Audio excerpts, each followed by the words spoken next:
Hello everyone, welcome to True Zero Emissions. This is the Vivi bike, V-I-V-I.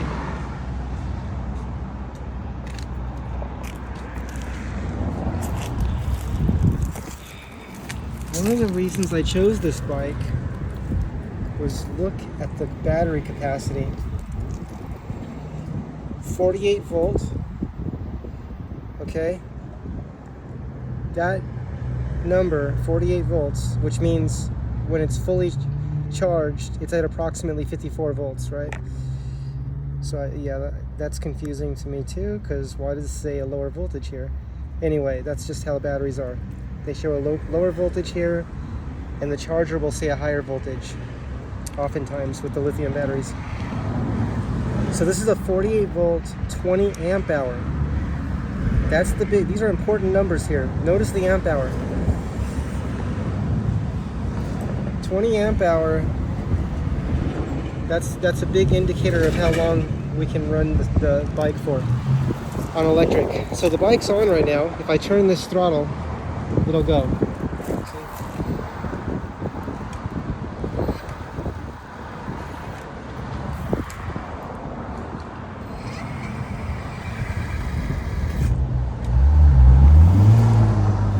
I really like this bike, and I'm going to tell you today why I purchased it. This seat was added. This is a YLG seat. Many different companies make a seat. YLG makes two sizes. There's what I'm going to call a large or regular size, and then there's a super extra large size. And the larger size, the largest one, is actually more comfortable. So I do like that seat, and I recommend it for anyone.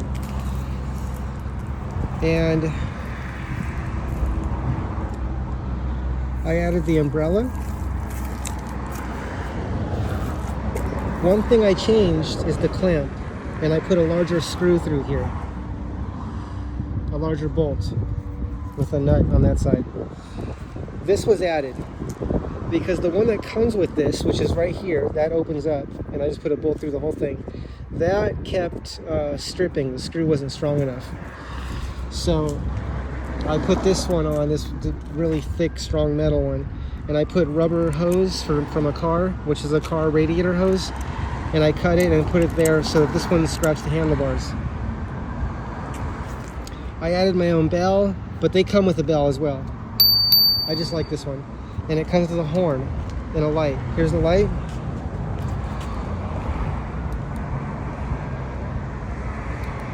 That's the light. And it actually is bright enough to see. And here's the horn.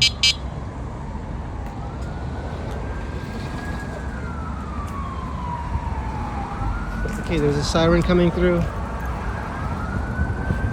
There's a siren coming through, so we have to wait a minute.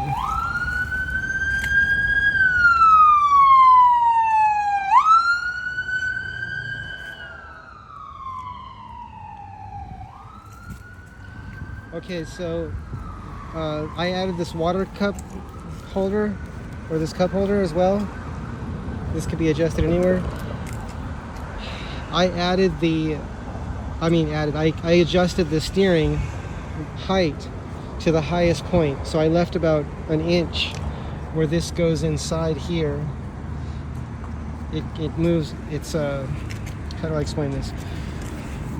This clamp here clamps down on this part. So this clamps on this. This goes inside there, that tube, and then you clamp it closed.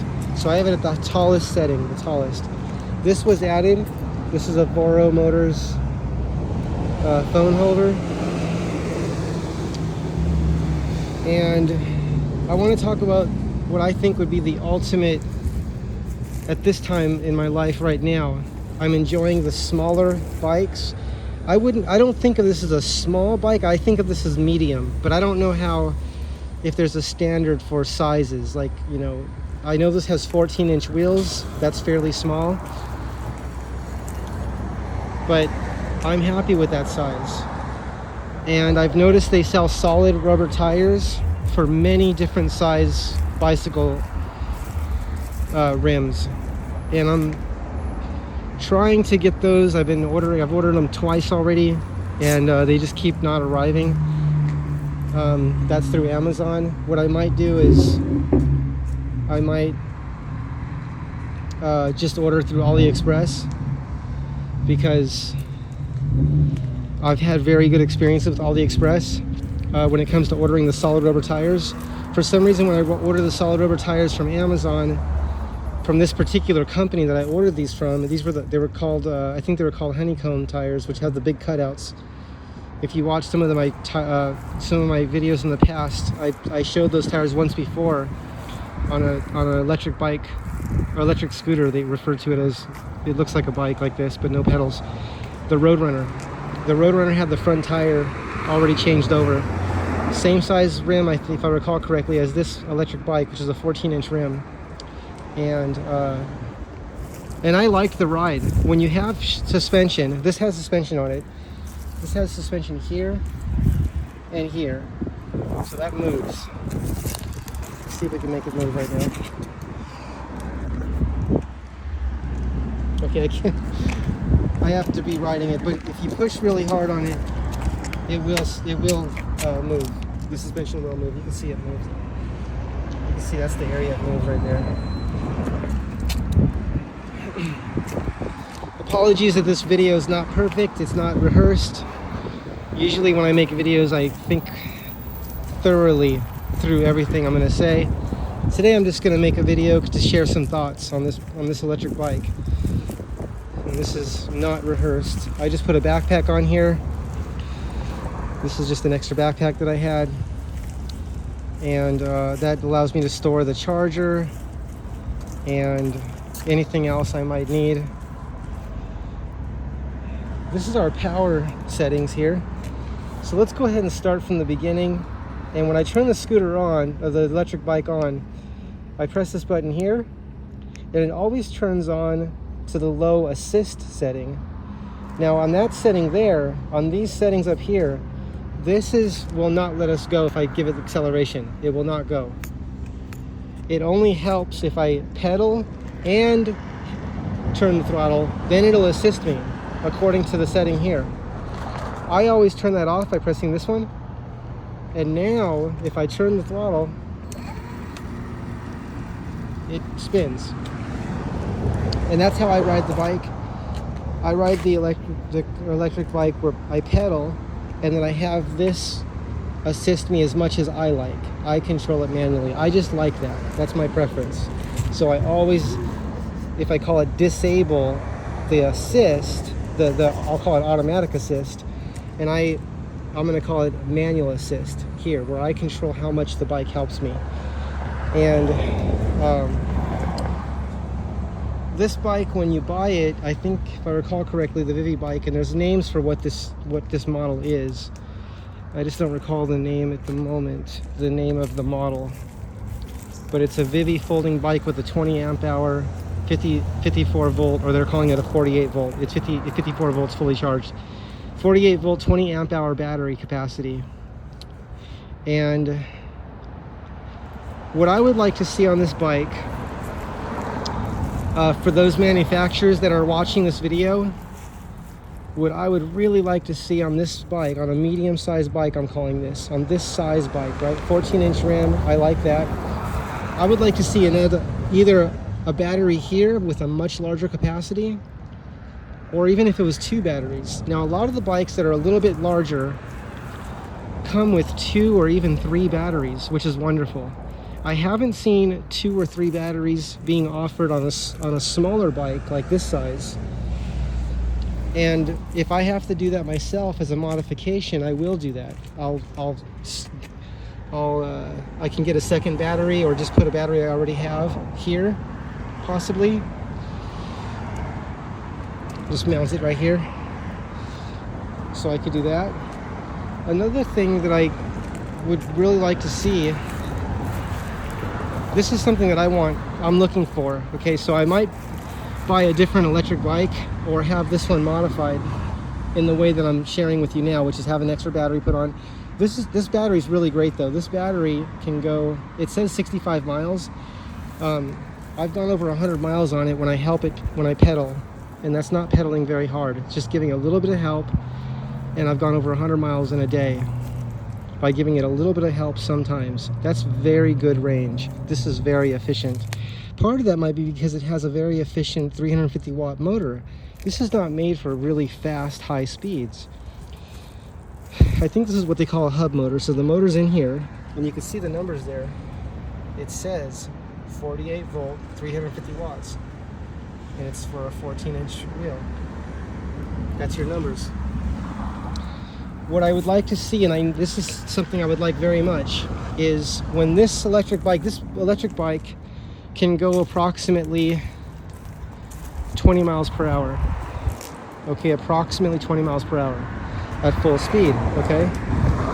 So that's spinning this wheel at full speed is approximately 20 miles per hour, right? Because I cannot change gears, and because the gearing, and I think it's called, is not tall enough, I think that's the way it's referred to, which would be I think that would be a larger gear here or a smaller gear here. I could be wrong with that, but what I need is, right now, if I try to pedal it when I'm going 20 miles an hour, I cannot keep up with the bike. I can't pedal fast enough. I can pedal about 10 miles an hour. 15 miles an hour or 20 miles per hour is too fast. I just can't keep up with it. So it's very fast pedaling. What I would like is to be able to pedal slowly to give some input, right? So to have the gear ratio set, even if it means that we have to have a gearbox, that's fine too. Where I can contribute some to the 20 mile per hour speed, where I can contribute a little bit of help, right? Where I'm just going real slow with my pedaling, and the gears allow that input to contribute to the overall movement of the bike, right? Moving the bike forward. So presently I can only, if I want to pedal about 10 or 15 miles an hour, well, probably around 12 miles an hour, I can pedal and then use a combination of pedaling and some input from the electric motor, and it works, and it goes very far that way, and it's nice. But I would like to be able to go faster, and so I think if there was a way to put, if a manufacturer could put gears on the bike this size, that would be wonderful. That's what I'm looking for right now. What I'm looking for is a bike like this, similar to this size, okay? If the wheels are taller, that's fine, but I like the size of the frame. I like the size of this bike. This is a smaller bike, or a medium bike, I'll call it, because it's not a really, really small bike. They have bicycles that are really, really small, right? I don't think this is being a very, very small bike. If you look at the Fido, I think it's F-I-I-D-O or F-I-D-O. Look up the Fido bike. Fido makes a bike, they made it something called an L2, and this looks almost identical to the L2. And the Fido L3 changed and removed the suspension from the front and the back. And I didn't research on why. I'm sure there's reasons they did that. I like suspension. I know it might weigh a little more. I like suspension. So, especially because I like running the solid tires, which I'll be switching to soon. I want that suspension there. I want there to be some movement of the suspension. So, I think it would be nice if Fido came back or offered as an option, you know, their smaller bike like this with suspension. But I'm looking for a company that has something like this, big battery, right? One or two of these, two or three of these batteries. So maybe a 35 amp hour total, 40 amp hour, 45 amp hour, 50 amp hour total, 48 volts or more, but not less. Gears back here, maybe a couple gears up here. This sprocket could be really, really big, right? Now I might have to do these modifications on my own, or work in collaboration with a welder or fabricator, and someone that does modifications to electric bikes and things like that. And that's okay. But meanwhile, right now I'm looking to see if there's something that already exists Does something already exist that is very close to what I want in an electric bike? Which is what I'm sharing with you today. Let's see if there's anything else. I don't need disc brakes myself. I would actually be happy with a drum brake on the front and back. Now, I don't know how that would be done back here, but maybe a drum brake could be put on the outside of this, right? Or on this side. I like drum brakes because you can't bend the discs. The disc doesn't get bent. Now these discs I have not bent these, but I just know how easy discs bend. So I don't need disc brakes. Oh, I would like regenerative braking. I know it can be done. There's many ways to do it. And I know some manufacturers do it in different ways. And I've read about this. And there's videos that share this interest. I like regenerative braking because it saves the brake pads. Now I know if we switched over to the drum brakes have a really, really long lifespan because there's a lot of material compared to there's a lot of material that interacts with the metal just to help you stop with the drum. Versus when you have disc brakes, there's such a small area that it makes contact with the metal disc. But I like brakes that don't wear out fast. So electric brakes, yeah, they put a very small amount of energy back to the battery, but I mostly like how it feels when I'm stopping, and it's using the electric motor as a generator, and it's slowing down the bicycle or the scooter or whatever it is. It's slowing it down. It's slowing down the scooter or bicycle, and it's using that electric motor and converting it into a generator, and then using that kind of resistance to slow down the bike or scooter, right? A lot of scooters have this. Some people were saying that on scooters, the scooter doesn't roll as easily as an electric bike that does not have regenerative braking on it. I don't mind that resistance myself, and I know there's other ways to do it. So I've read about different ways that can be done, and I'm just interested in having that brake, that regenerative braking. If it turns out that I don't like it because it's too much resistance, then I could switch away from it. But I want to try it on an electric bike. I want to try that. I've even thought about putting one of my scooters wheels on this bike. Okay, putting the wheels for the front wheel and the back wheel on this bike, and then adding the gear to that. Finding a way to see if we could add the gear to that wheel so that I could use that scooter wheel on an electric bike, right? And ideally it would, like I was saying earlier, it would be many gears where I can shift the gears, but at least the one gear. So then I would have this, except I would have regenerative braking, or what I'll call electric braking. And then I could learn how hard it really is. Is it really much harder to pedal the bike when if I'm turning those motors, right? If I'm turning those motors, those scooter motors, because if I put the scooter motors on this electric bike, I would have the scooter motors with the wheels and tires, everything, the whole wheel, and then I would have the controllers from the scooter as well, and that would give me the regenerative braking, the electric, what's sometimes called electric brakes, right? Which some people say puts anywhere from 1% to 5% energy back into the battery. But again, people talk about, I don't hear a lot of people talking about the huge advantage. To me, it's a huge advantage having electric brakes and not wearing out the brake pads. like today I was going down a really big hill, very steep, and I really was thinking about, I was imagining those little tiny brake pads just heating up and dissipating, and the material just fading away on it. You know, like it's almost like the brake pads are just evaporating, right? They're so small, they're so tiny, the area that touches these discs, so tiny, right? That's a small area that touches. When I look at brakes on electric bikes,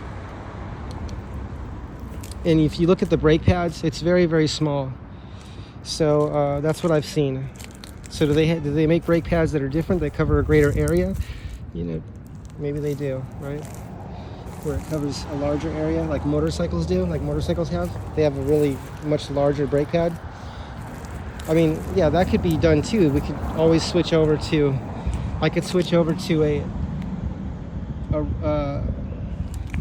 braking system that is from a motorcycle. I could do that. It's going to weigh a little bit more, but I'm not really, as you see, as I've been talking today, I'm not really talking about trying to keep the weight down. I'm talking about the bike having things I like about riding a bike, right? I like range. I like electric brakes, which is the regenerative braking, not because it charges the battery.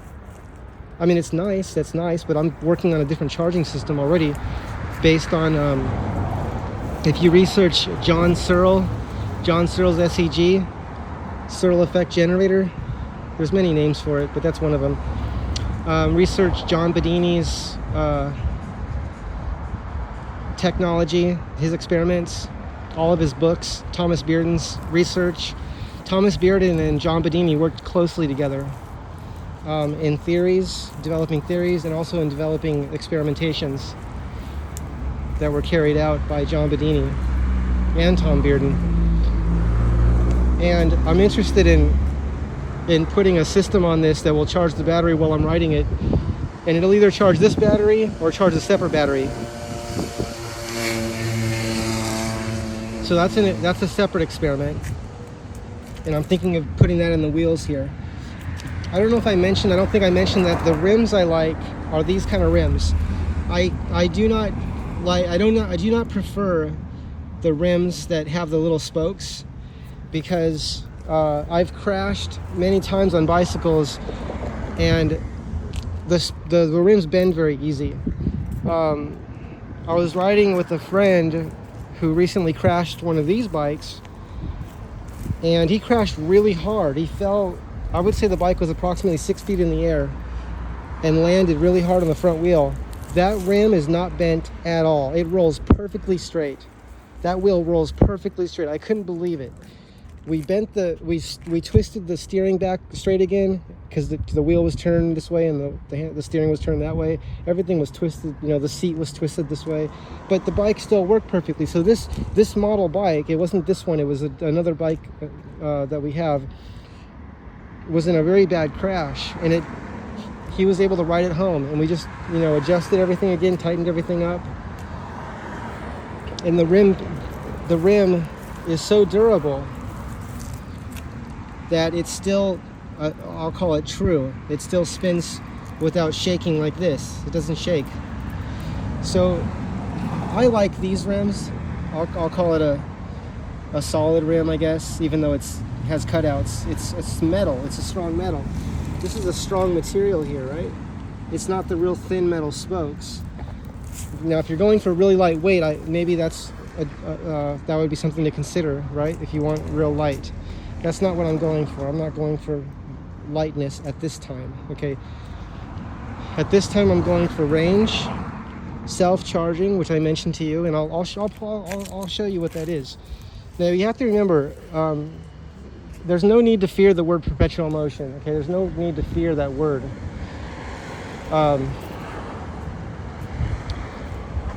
Because I think that's what John Bedini was creating, just in my own interpretation of what he was doing, is he was trying to make something that replicate the perpetual universe and the perpetual electron, which is, you know, everybody wants to make, he thought a lot of people want to make things that just keep running, right? One system that just keeps running.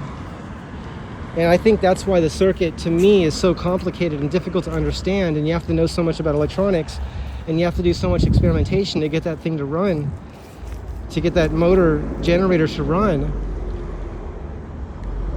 But what I understand, if we want to say we cracked the code, or we broke the code, or you know, if we broke the free energy code, right? What does that mean, right? What was John Bedini talking about? My understanding is we don't actually need to have a perpetual motion wheel right here. Like this whole wheel, this wheel right here, this front wheel doesn't have to be everything. It could be part of the circuit. It could be part of it. So we can let this be the motor. That's a motor, right? Okay, let it be a motor. That's a motor back there, right? Okay, that's the motor. I don't have to have the motor and the generator in one unit like John Bedini was doing. And again, he did that. I believe that he did that because he wanted people to have everything, right? Everything being that back wheel just turns forever by itself because it's running off the universe, right? It's running off those megawatts. It's tapping into the megawatts of energy that are all around this bike. All around this, megawatts. What's a megawatt? Millions of watts, millions of watt hours, millions of watt seconds. Same thing as joules, right? Watt seconds, joules. So what am I interested in? What am I interested in? That's the motor. That's the battery. I'll let the front wheel be the generator. Okay, there's nothing here now, right? Ready to turn on the imagination now? Ready to go? Everybody ready? Here we go. I'm thinking this. Magnets. This is experimental. Magnets here. Let's see. Maybe I'll call this a spoke, right? It's a big metal spoke here, very large. Let's say we put a magnet here, right here, okay? Let's screw the magnet or zip tie it, something here. Doesn't have to be perfect right now. This is just an experiment. Okay, perfection can come later, right? At first, let's just see what's happening. Magnet here, magnet there, magnet there. A magnet at every spoke, right? And then a coil. Where's the coil? So maybe we'll go on this side, because this side has the brake on it already. Let's go to this side. This side will be our magnets and our coil side. Magnets at every spoke, right? So we have 1, 2, 3, 4, 5, 6, 7 spokes, right? So we'll have 7 spokes, 7 magnets, okay? We'll use neodymium or some strong, very strong magnet. They have magnets that have holes in the middle, so I can just put a zip tie through the hole maybe, and then zip tie to this, and put double-sided sticky tape, industrial strength from Home Depot. They have big rolls of it, right, for less than $20. So double-sided sticky tape here, stick the magnet there, and then zip ties, right? Maybe 2 or 3 zip ties on each magnet. Have a coil out here, maybe mounted to this, right? Mount the coil here. When those magnets pass the iron core, the magnets turn the iron, ferrous metal, which is a magnet can stick to it, right? Or it becomes polarized. Maybe that's a way of saying it. The iron becomes polarized when the magnet passes it, right? When the magnet comes into a close proximity, into close area with the iron core, it charges that iron. It polarizes it. That's what I think of a way of describing it, right? Because it becomes polar. It becomes a charge. When it does that, the coil around that iron core, it interacts with the environment, which has megawatts of energy in it, right? But we don't need megawatts to run this scooter. This is a 350 watt scooter, right? With the 48 volt, 20 amp hour battery. What is the battery doing? You think that battery's making the motor turn? That's not what Thomas Bearden said. Thomas Bearden said the battery's job is to create, if I understand correctly, and you have to look this up yourself, my understanding, my interpretation of what Thomas Bearden was saying was that the battery creates, Thomas Bearden called it a dipole. What's a dipole? You ever seen the plus and the minus on a battery? That's a dipole. You ever seen the plus on a battery? Or the minus? Each of those are dipoles. Why? Because the plus, this is what I understand, the plus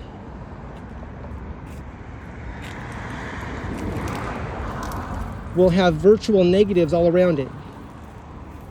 That's nature making balance, right? This is my understanding, my interpretation and paraphrase of Thomas Bearden. You can get books on Thomas Bearden's research. There used to be a website, but I think my understanding is that there was no one to maintain it, I think, if I understood correctly. So, but there's still books out there. Sometimes the books sell for thousands of dollars or hundreds of dollars. But maybe the information, if you look for Thomas Bearden's theories, but know this, if it's complicated, we're looking for the simple truth of what people are teaching, right? So what Thomas Bearden was saying, what's the simple truth of that? I'm trying to share that with you right now. So Thomas Bearden said the negative, if I understood correctly, had virtual positives around it, and the positive on the battery had virtual negatives around it. And that's nature creating balance, right? Do I know what that means? No, but I think the experiments will teach me what that means. Or maybe someday I'll understand more about what that means. Right now I'm just kind of memorizing the words and the ideas, and then seeing what happens when we put into practice what I'll call the imagery of the imagination, right? When we fill the imagination up and then we let it express itself. So yes, could we run this electric bike on a very small AA battery? Theoretically, yes, but I'm not at an advanced stage right now. I'm at a beginner stage, right? So I'm talking about, well, what's here? What do I have? I have an electric bike. It has an electric motor. It has a battery. It already has a complete circuit. So I want to add a generator. So we'll use the generator part of Thomas Bearden's theories and John Bedini's theories, and the millions of people that are experimenting with those theories in their experiments in their garages and houses, carefully, by the way. And what I see is magnets here at every spoke, what I'm calling these spokes, right? And do we want to use north or south?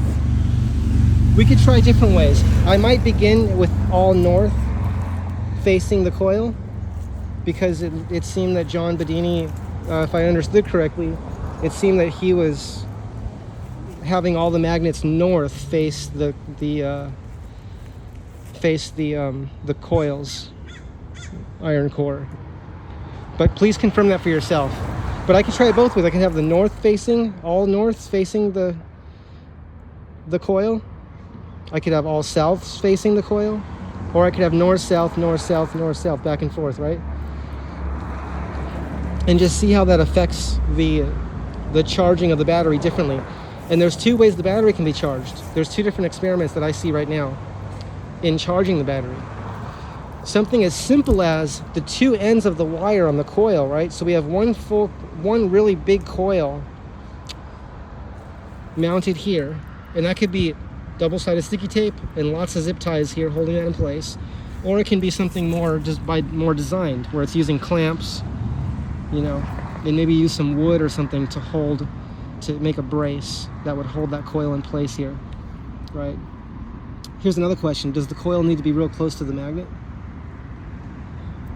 Try it close, try it far, try it in between, and see what it does. What if we can go really far away from the magnets? Could it still charge the battery? And there's two different tests there.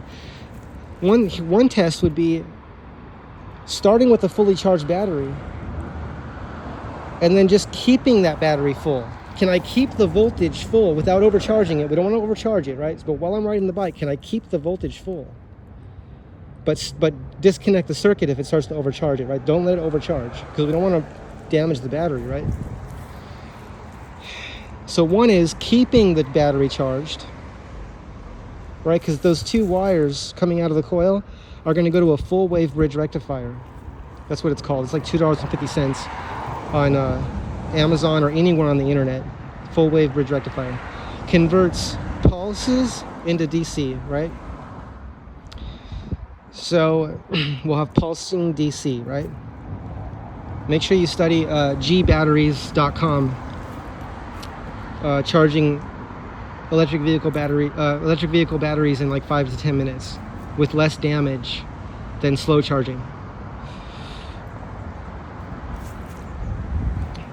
I've been learning about that for a long time. I've been studying that for quite a while now. It's very interesting. So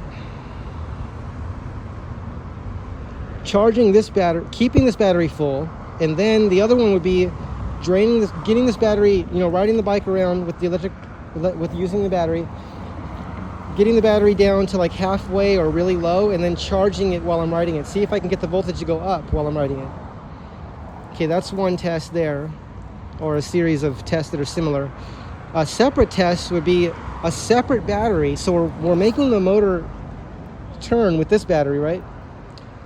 This is our generator up here with the coil, with the magnets and coil we added, coil or coils, right? And each coil could have its own full wave bridge rectifier if we put multiple coils.